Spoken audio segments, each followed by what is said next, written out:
Sorry, welcome. I'm gonna do it over. Okay, I'm gonna start over. Welcome to devotion.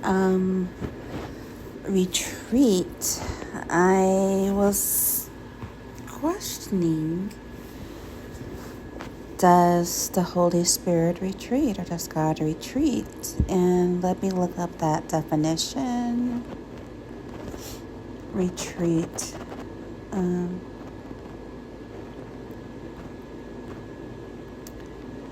It says, no,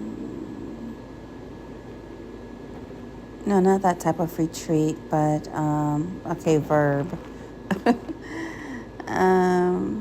Spiritual homework time.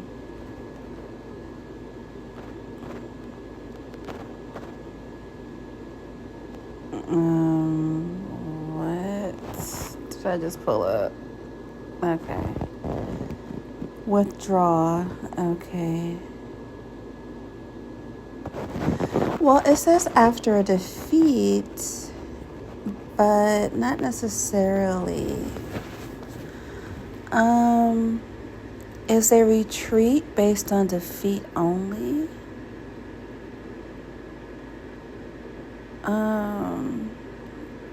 Or no, I don't think necessarily. When you retreat, an act of moving back or withdrawing. Okay, yeah. An act of changing one's decisions, plans, or attitude. Okay. And then, of course, it can be a quiet or secluded place. Why did Jesus, in the example, the story of, why do I keep going to the wrong page? Okay, let me come out of that. How did I get here? I don't know. Okay. Why did Jesus say, shake the dust from your feet? Let's dig into that, because okay.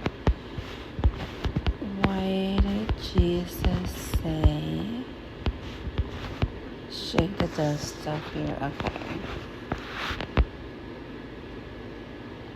Oh, Jesus' command to shake off the dust symbolized a symbolic act of disassociation from those who rejected his message. It was a way of indicating that the disciples were leaving those who had refused God's message to face their own judgment.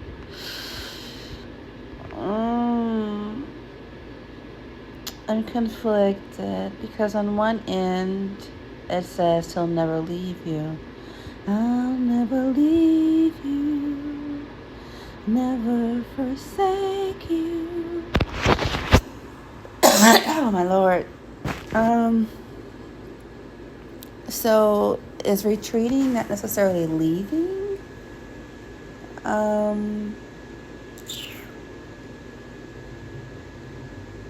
Does it just mean, well, it says, I need to get up.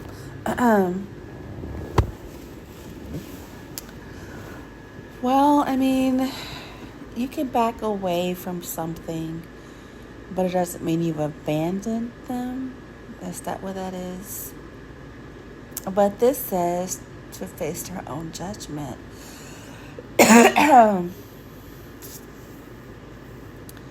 So what exactly does all this mean, Holy Spirit?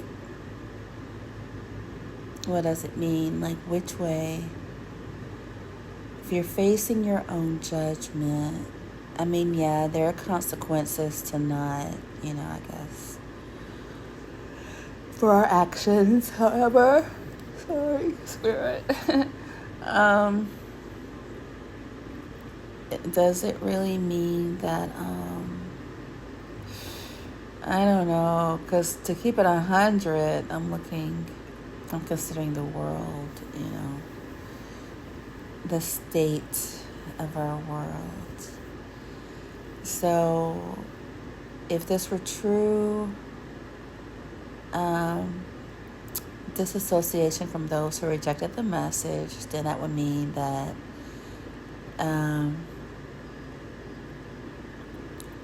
then in a sense, um, there was a dissociation, basically, right?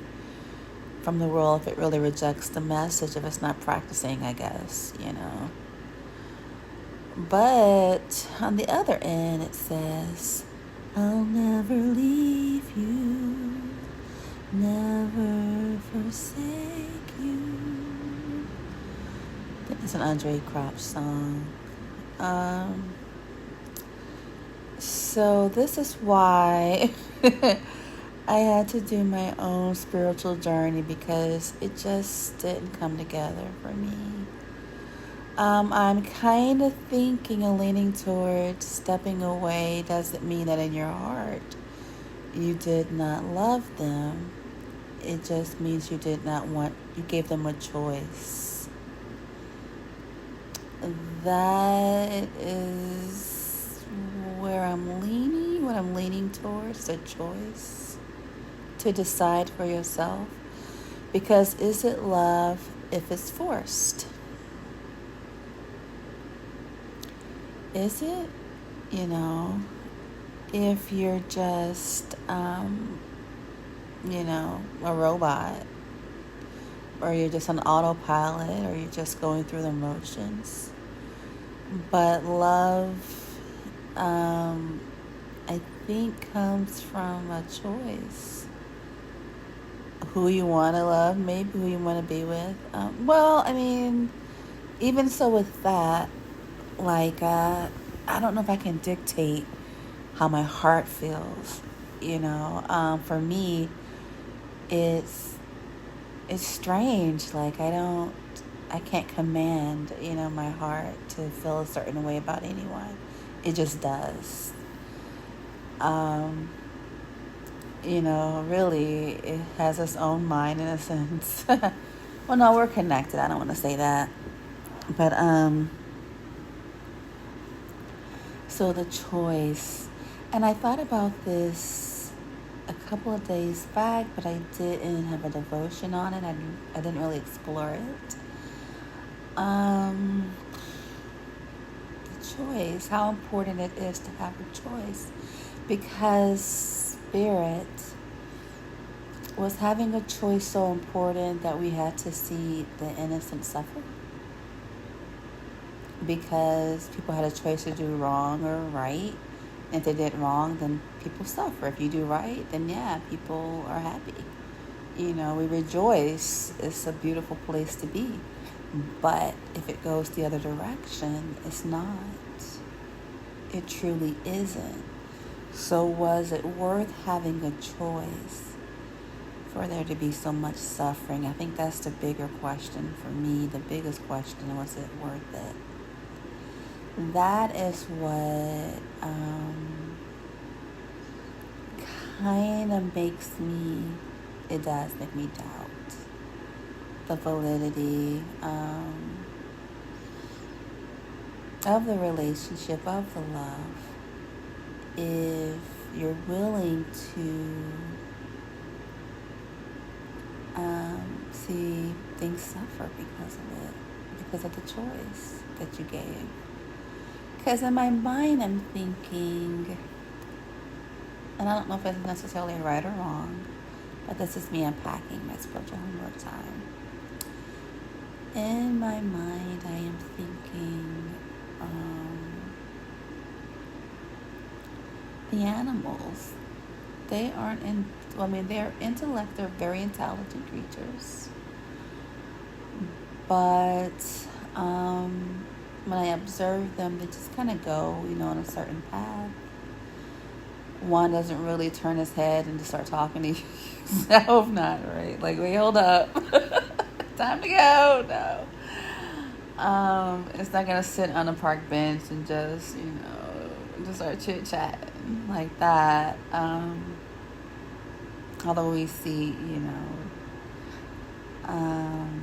funnies and comics about things like that, but in reality, there really isn't a meeting of the minds, It's more so, oh, that's beautiful to watch and, observe.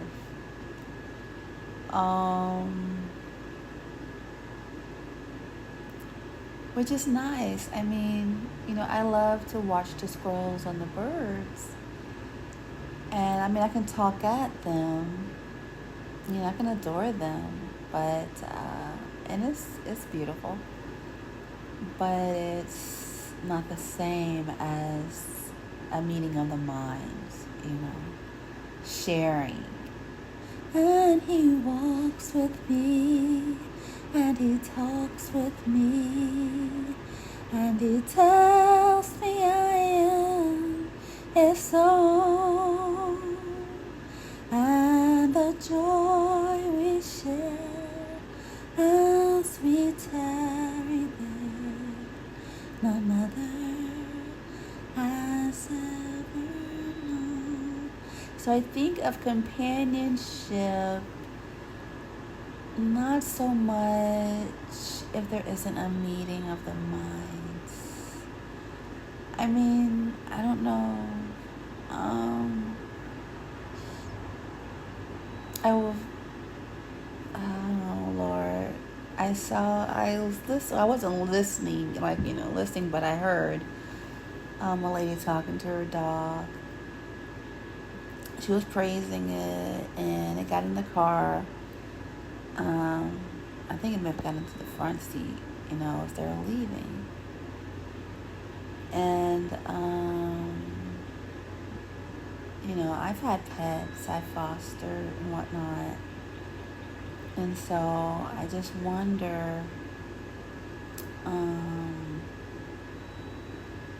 what void it feels when you have a pet, or what other voids are there that are still remaining. Because again, I love nature. I love to go out. I love to watch the animals.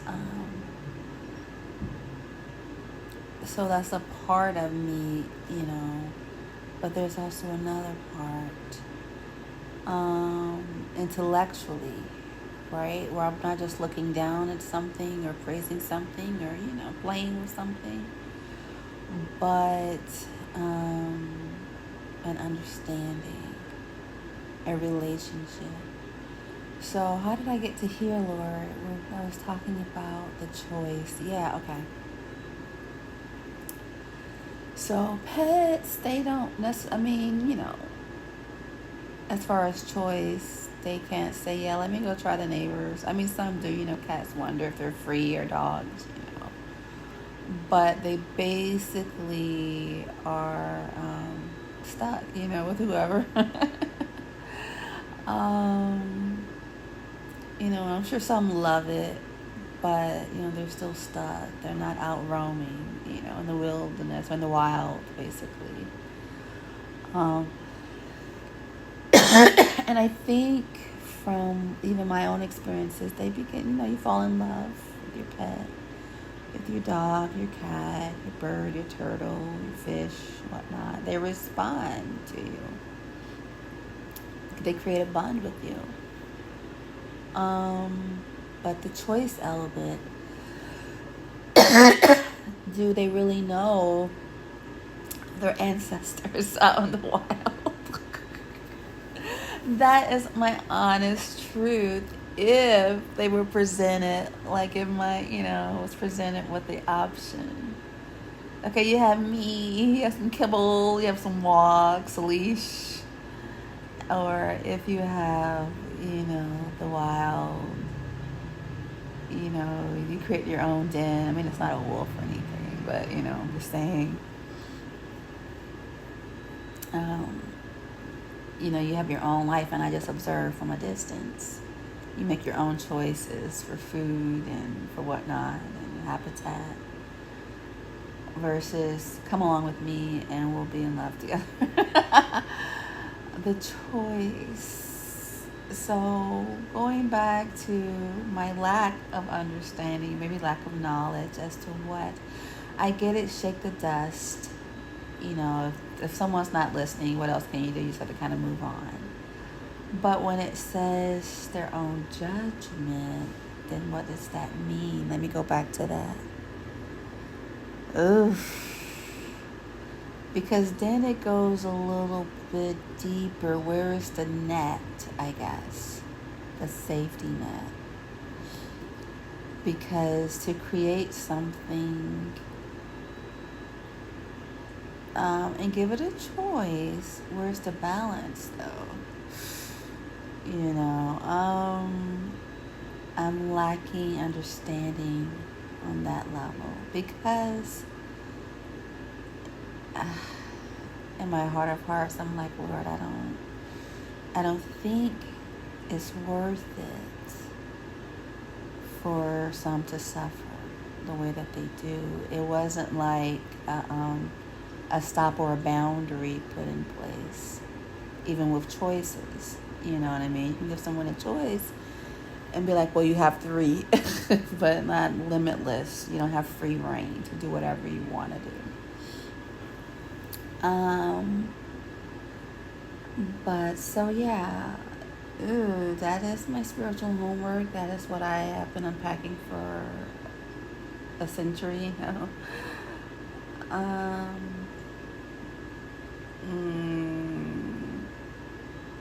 What is my time doing, Lord? Do I need to just let this one go? Because I don't know, Father. I really, really, really don't know.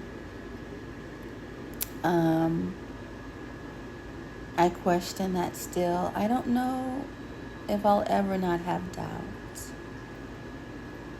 as to what that really means, because years later I still feel a certain way about it. Like, yes, I understand sometimes you just have to go, but then was it so important to create that space, that world, if the choices are so bad? You know what I mean? The execution of the plan was so, it could be very faulty. Like creating a machine. Well, I won't do that. I'm not an engineer or anything, but when you create something, you don't want it to like fail.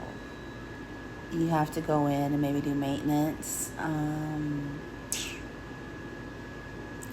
But even with that machine running, you service it, right?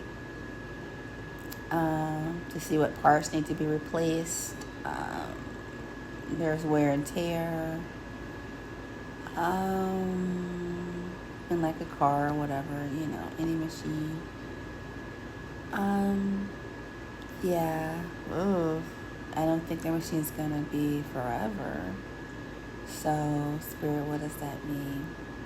You service it as long as possible, and then you retire it?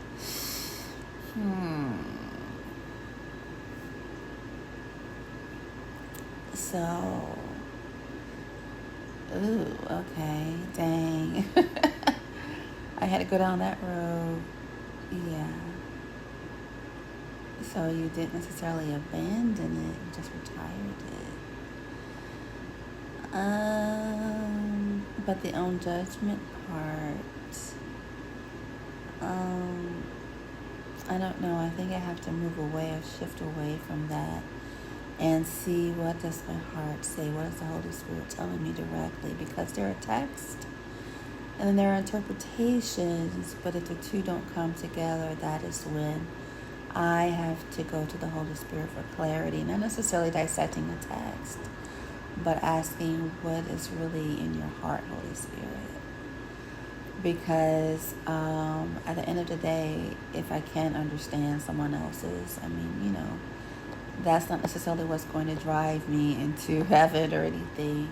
It's my own spirituality, it's my own convictions, my own walk. So I cannot let anything else be an obstacle or the deterrent as to why I didn't proceed with my own, spiritual walk, because of a misunderstanding or misinterpretation, whatever it may be. And that's what I've learned over the years, because I can go back to this several times and I revisited this and I'm still stumped. Like, I don't, it doesn't quite come together. The free will element, the choice element, the idea of a omniscient God, omnipotent God, that doesn't really appear to check and balance things, So drifting away from all of that, what my heart says, what my heart, I guess, reads into the design is, how long this is? Yeah, it's kind of long. Is nature. Maybe that's why people. Okay, going back to nature.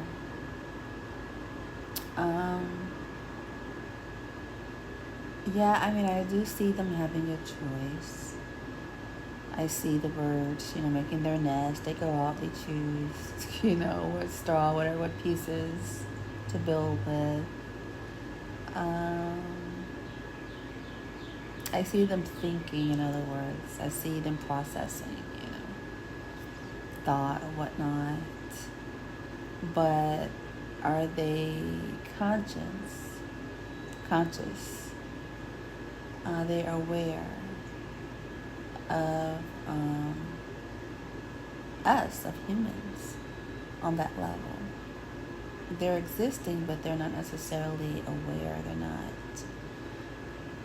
able to perceive of us the way we can of them. So is it the same for our spirituality? We're going on throughout life, like the animals, the birds, the squirrelies and all of that, but we can't perceive of another entity, another spirit that's higher, or greater than ourselves. Doesn't mean it doesn't exist, not necessarily. Just like the animals, they can't perceive that we're studying calculus or trig, or they may see us, our form, but they can't necessarily understand, unpack, what's going on in our brains like that. They may get a command, and yes, they're very intuitive, a lot. There are the service animals. They're trained. They feel things, of course they do. But again, they don't understand. They can't really pop open a book like that and read, and, So yeah, I think that point is, clear. So that is how I guess, the way I'm able to exist with not necessarily, I won't do that. Okay, is that a cop-out? Okay. That is the way I can keep going, I guess, and growing in my walk, because I know that just because I don't understand it, like an animal may not understand us, it doesn't mean that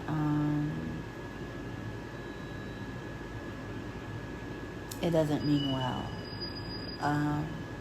It's not good. Because I can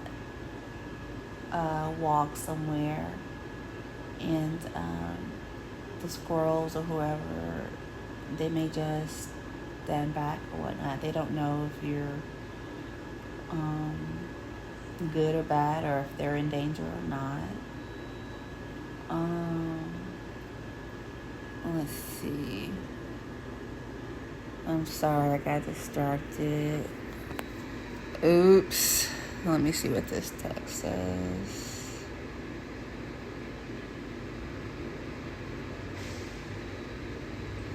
Dang, I'm so sorry. I'm gonna have to end this devotion. You know what? I just did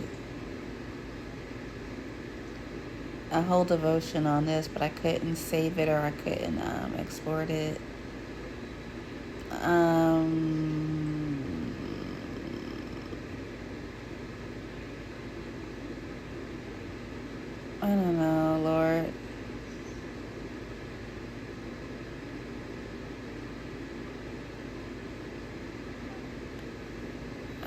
Okay, I'm so sorry. Wow. Okay, anyways. Um, Distractions. Dang. Um, yeah, that other one didn't save. Otherwise, it would. Anyways, okay. Lord, I'm not posting this. This is a hot mess. I should just let this one go too. But no, I mean, it's how I really, really feel. There almost is a part reserved for the after. I may not get it here. I may have to understand better later. But um, mm, there should be something that resonates within, regardless of all the external things. There should be something internal that